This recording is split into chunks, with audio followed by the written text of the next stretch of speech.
আমাদের চাকরি গেলে আমরা তিনটে বাচ্চা, আমরা মৃত্যু ছাড়া আমাদের আর কোনো পথ নাই। যতক্ষণ আমাদেরকে সরকার কোনো সিদ্ধান্ত না দিচ্ছে আমি আমার সন্তানের কাছে ফিরে যেতে পারবো না। বিগত 5-6 দিনের ভিতরে আমার 10 থেকে 12 জনের উপরও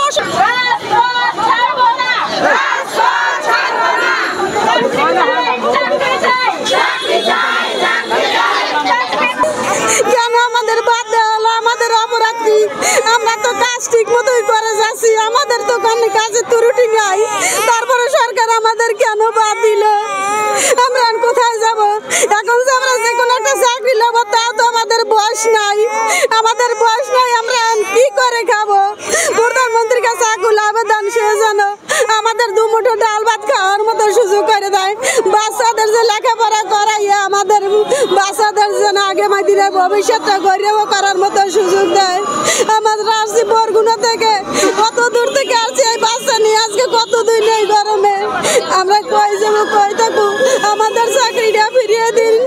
প্রধানমন্ত্রী আমাদের মাতা, সে কি দেখেন আমরা কতদিন ধরে আমরা এই কষ্ট করি, পথে থাকি, 7টা দিন ধরে আমরা কি খাই, পথে থাকি এই বাচ্চা নিয়ে। কত মহিলা আছে স্বামী পরিত্যক্ত বিধবা, কিন্তু এই চাকরিটার উপরেই তো আমরা নির্ভর করে থাকি। কেন আমাদের এই চাকরিটা থেকে বহিষ্কার করলো? আমাদের অপরাধ কি? আমাদের অপরাধ ছাড়াই কেন বন্ধ করলো সরকার? যদি বন্ধই করতো তাহলে আমাদের চাকরিটা কেন দিল? এই বাচ্চাদের নিয়ে আমরা কোথায় থাকবো, কি খাবো?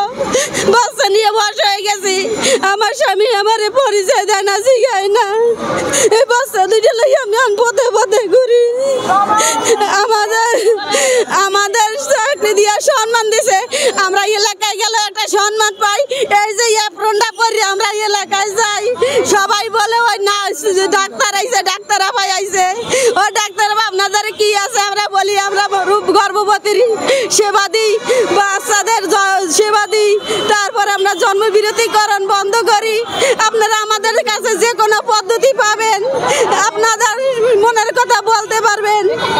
আমরা কেন আমাদের বাদ দিল? আমাদের একটাই দাবি, আমাদের চাকরিটা বহাল থাকুক, আমাদের চাকরিটা বহাল থাকুক, আমরা যে 2টা ডাল ভাত খাইয়া বাঁচতে পারি। প্রধানমন্ত্রী আপনি কি শুনেন না? আমরা 7টা দিন ধরে ঢাকা আছি, 7টা দিন আমরা কই থেকে কই খাই, কি করি? এই বাচ্চাটা নিয়ে অনেক কষ্ট হয়ে যায় আমাকে। আপনি একটু দয়া করে আমাকে চাকরিটা কাড়ে নিন না, আমাদের চাকরিটা বহাল রাখেন, আমরা যে 2টা ডাল ভাত খাইয়া বাঁচতে পারি, সন্তান দুটো যে মানুষ করতে পারি। আজকে সন্তান আগামী দিনের ভবিষ্যৎ।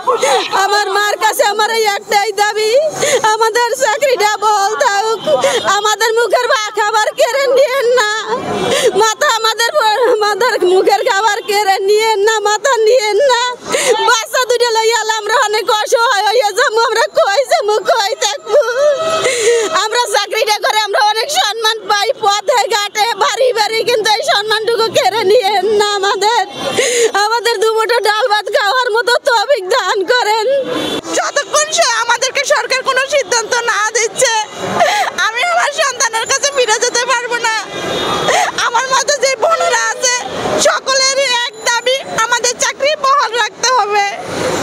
অব্যাহতির ঘোষণা দিয়েছে, আমাদেরকে চিঠি দিয়েছে, গত 23শে জুন চিঠি দেওয়া হয়েছে।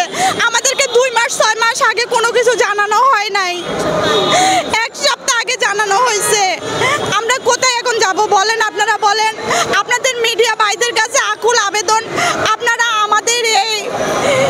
আপনাদের নিউজের মাধ্যমে আমাদের এই অসহায় নারীদের কথা চিন্তা করে আপনারা প্রধানমন্ত্রী, স্বাস্থ্যমন্ত্রী, আমাদের অধিদপ্তর পর্যায়ে আমাদের এই এগুলা আপনারা তুলে ধরেন, যাতে মাননীয় প্রধানমন্ত্রী একজন নারী, উনি নারীর কষ্ট বোঝে, মেয়েদের কষ্ট বোঝে, গৃহহীনদের গৃহ দিয়েছে উনি, সেই দিক দিয়ে উনি অনেক দরদি, উনি অনেক আমাদের বিশ্বাস উনি আমাদেরকে নিরাশ করবে না।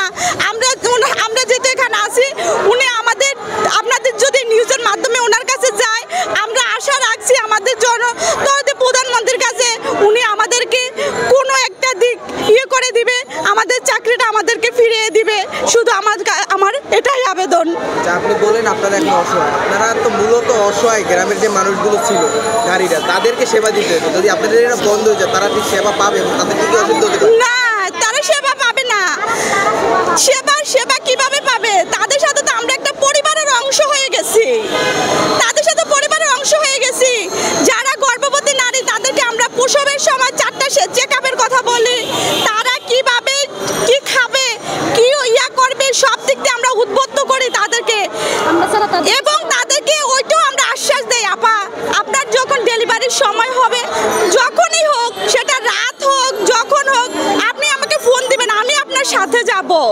এবং যেটা কিশোরী সেবা, শিশু সেবা, 0 থেকে 5 বছরের শিশুগুলা ওগুলা কি খাওয়াতে হবে, তারপর কিশোর 5 বছরের পর যারা আছে তাদেরকে কি করতে হবে, শুধু আমরা পদ্ধতির ভিতরে সীমাবদ্ধ না, আমাদের কাজ FW এদের মতো সমতালে তাল মিলানো, তাদের থেকে আমরা ডোর টু ডোর গিয়ে সবকিছু পরিচালনা সবকিছু দেখি। ওনারা শুধু 3 মাসের একটা ডিপো দেয়, আমাদেরকে 3 মাসের ডিপোটার কোনো ট্রেনিং দেওয়া হয় না, সেজন্য আমরা এটা দিতে পারি না।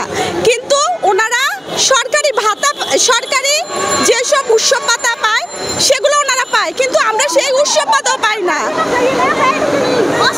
আমরা শুধু একটা ভাতার উপর কাজ করি, সেই দিক দিয়ে বিবেচনা করে আমাদের এই অল্প পয়সায় তাও আমরা সন্তুষ্ট, আলহামদুলিল্লাহ। আমরা সন্তান নিয়ে 2টা ডাল ভাত খেয়ে আমরা সুস্থভাবে জীবনযাপন করতেছি, বাচ্চাদের পড়াশোনার খরচ চালাচ্ছি। আমার একটা বোন অসুস্থ হয়ে পড়ছে, বিগত 5-6 দিনের ভিতরে আমার 10 থেকে 12 জনের উপরও অসুস্থ হয়ে পড়ছে, মেডিকেল নিতে হয়েছে। গর্ভবতী বোনেরা আছে, ছোট ছোট বাচ্চার মা আছে, দেখেন কত ছোট বাচ্চার মা এখানে রাজপথে পড়ে আছে। প্রধানমন্ত্রীর কাছে আমার আকুল আবেদন, উনি আমাদের এই সব দিক বিবেচনা করে উনি আমাদেরকে একটা সফল সঠিক সিদ্ধান্ত সুপ্রণীত করবেন। ধন্যবাদ।